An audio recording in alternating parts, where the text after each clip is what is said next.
trust and partnership that AmCham established with you and your team when you were Minister of Economy and Minister of Foreign Affairs.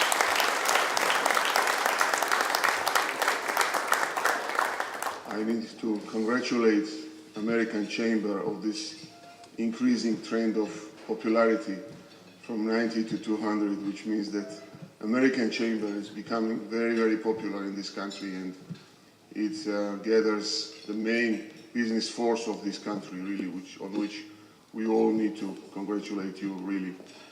Thank you very much, ladies and gentlemen. I am very delighted to be here. I'm very delighted to have a chance to discuss our agenda with all of you, and the fact that we are engaging in this discussion I think, is very useful for us, first of all, to define joint interests of all society, and I think this is something we are focusing on to make this process generally more and more inclusive.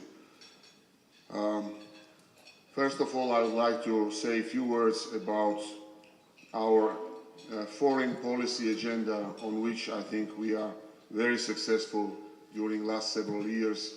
We signed association agreement with the European Union.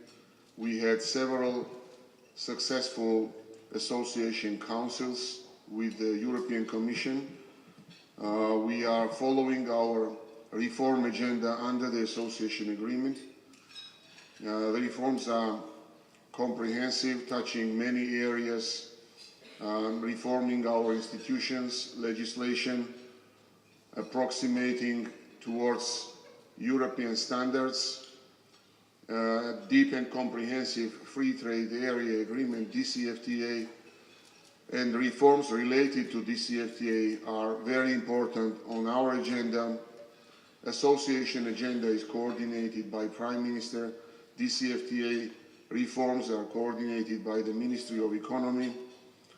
And these are most important issues on our agenda to make this country more and more democratic, to build institutional democracy, to improve this country, to build DNA of this country as of a European country, and to promote and position ourselves in this region, in South Caucasus, as a European country with European legislation, regulations, a little bit lighter than of a typical European country, a little bit less bureaucracy, flexible bureaucracy, with excellent geographic location, with excellent workforce, low energy costs, and of course free trade agreements with all our neighbors, with European Union.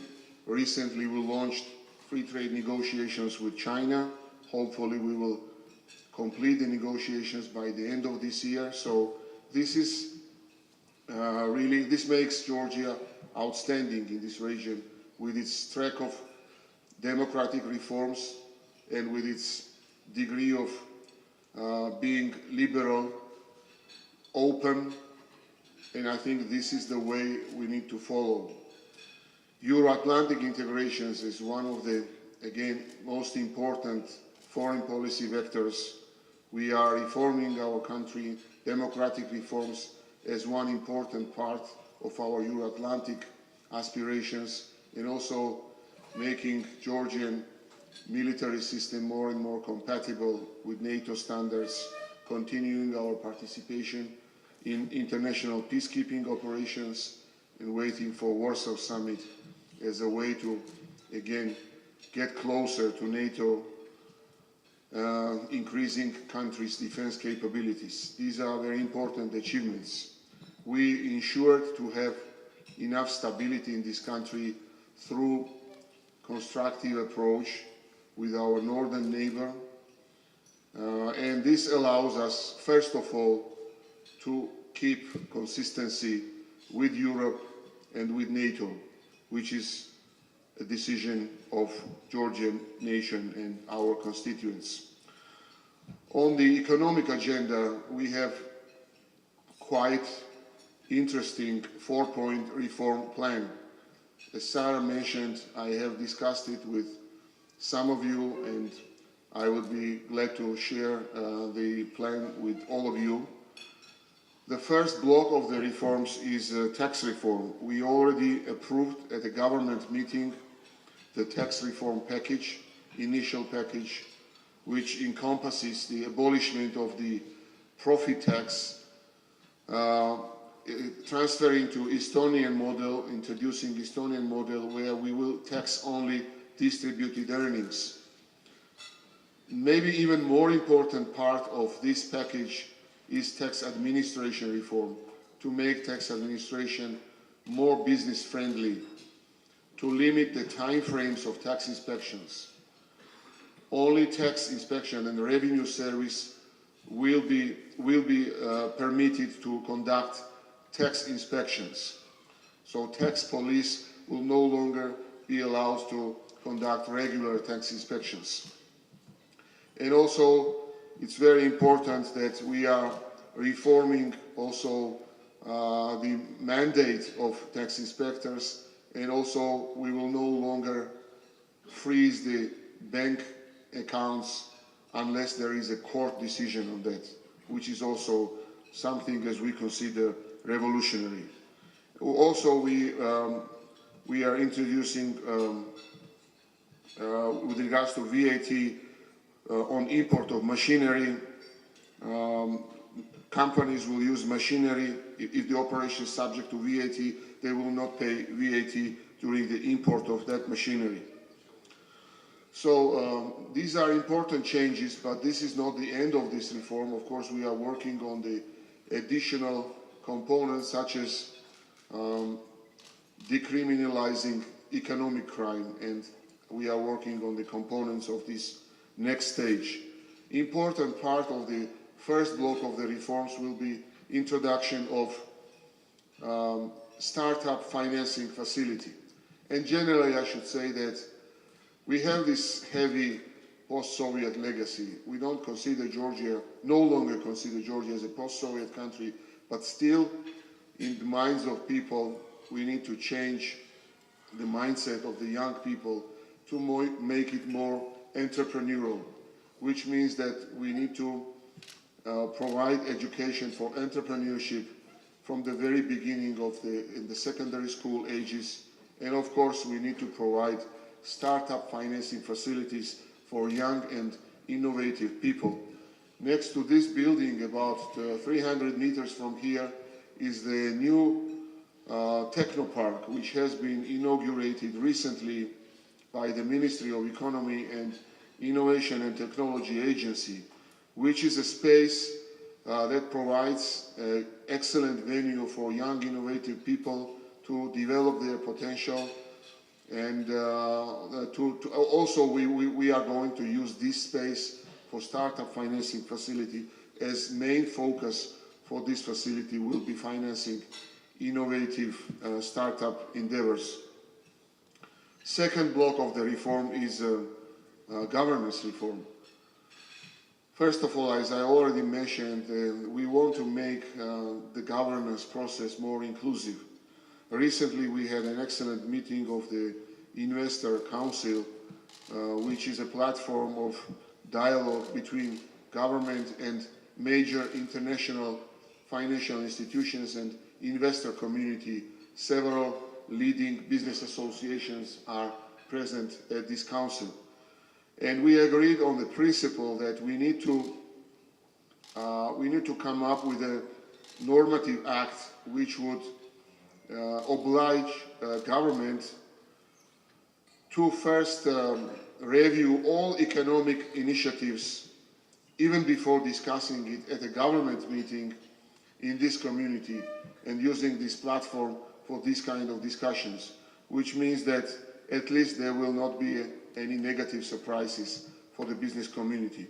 And also it means that the quality of legislative initiatives, not only from government, but also from parliament, will be much higher, which means that there will be more degree of consent among the major stakeholders in this country will be much higher too. We are coming up with an initiative to create unified front office for the whole government, which means that individuals as well as legal entities will get any imaginable service from the government under one roof, which of course entails a lot of optimization in the government and increasing of efficiency, decreasing further any risks for corruption. And of course we need to create this physical space where we will have excellent communication facilities with back offices which will move from the center of the city to the outskirts of Tbilisi, and of course it will also free up the space for real estate development in the center of Tbilisi. It is, I think, also a revolutionary reform. We are writing the concept of this reform, and in the nearest future we will be glad to share it with all of you. Also, we are introducing monitoring and delivery control unit under the Prime Minister, which will not be a policy maker, but which will coordinate actions of different ministries and government agencies in order to increase the speed of decision making and the degree of coordination among various government agencies. Third block of the reforms is overhauling, modernizing the core infrastructure of the country much faster than we have today, which means that the main infrastructure, which is east-west highway connecting Turkey, Azerbaijan, Armenia, also highway connecting Tsketa and Larsi, Stepantsminda, and also several major highways connecting Kutaisi with major tourist destinations, which is Svaneti and South Georgia, Samtskhe Javakheti, will be built until the end of 2020, for which we are coming up with a new strategy of infrastructure works. We are actively negotiating this plan with all the major IFIs in Georgia and also major road construction companies in Georgia. We will need to create outsourcing mechanism of horizontal management of many projects at once, which will ensure at least doubling of the speed of infrastructure projects what we have today. Of course, we will also focus on the creation of irrigation system throughout the country, which will increase the productivity in the rural areas in agriculture, which remains as a key sector for Georgia. And the fourth block of the reforms is fundamental education reform. In the recent speeches I mentioned German model, and there was a misinterpretation of this statement. The German model means that we will develop professional education system called a dual education in Germany, which means that with the partnership with the private sector, and it will be PPPs with private sector representatives, and also there will be government initiatives to create professional education institutions where young people will be able to work and get education, professional education. And also we will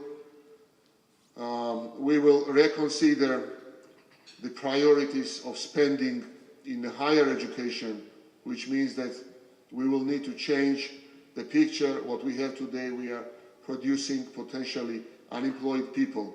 We are producing much more bankers than we need in this country, and the forecast can be done very easily. We are producing much more diplomats, international relations professionals, lawyers, business professionals, which is nonsense for me, to be very honest, to study 4 years for business for a young person. And this is, I think, we need to focus more and more on the needs of economy, and for this we are engaging now in a comprehensive needs assessment and study what we will need today, after tomorrow, and after 5 years in Georgia, and where we will need to channel the scarce government resources in order to make higher education system more productive and employment oriented. And of course, we will rechannel the resources that will be freed from the higher education to professional education under the PPP schemes. This is a 4-point reform agenda, quite heavy, challenging also because as a Prime Minister I need to combine this agenda with the pre-election process and with the party agenda, which is very, very difficult for me. But I think our team can cope with all these challenges. Two important reforms which are not included in this agenda because they are not new, and we are almost ready legislation-wise for pension reform, which we will launch in the third quarter of the next year, and also capital market reform, where we have already completed diagnostic study and the roadmap for the capital market reform. And of course, these two reforms are also very important reform. Pension reform, the model, briefly I can tell you that this is a blending of Pillar 2 and Pillar 3 systems. This is conditionally compulsory system of savings where employers, and government will need to co-finance the system, and it becomes mandatory for government only after employee makes contribution to the system, and it becomes mandatory for employer after employee makes contribution to the system. So this is an interesting model where we will retain the basis Pillar 0 financing for existing pensioners, and of course we will cap the growth rates for existing financing at least by the inflation rate what we have in the country, which means that we will not experience increase of the existing pension system burden for the budget, and we will decrease the political pressure over any government in the future for increasing the basic pension in this country. And the capital market, it takes more time and it's more technical, so I will not start to explain it to all of you. But we cannot be, again, successful in these reforms unless we have broad support from private sector, from business community, and of course we rely on your support. I would like to thank American Chamber of Commerce and Sarah Williamson for this opportunity to speak at this audience, in front of this audience. This is a very important day for me. And of course, one last and important thing, which is the main mission for me as a Prime Minister and for this government, that we need to consolidate the society around positive goals. We need to decrease the polarization in this society. We need to decrease the tensions in this society. We need to make political process and economic development in this country more inclusive, without confrontations, with more willingness from the government to seek consensus among our society, first of all, and of course stakeholders in the business community. Thank you very much.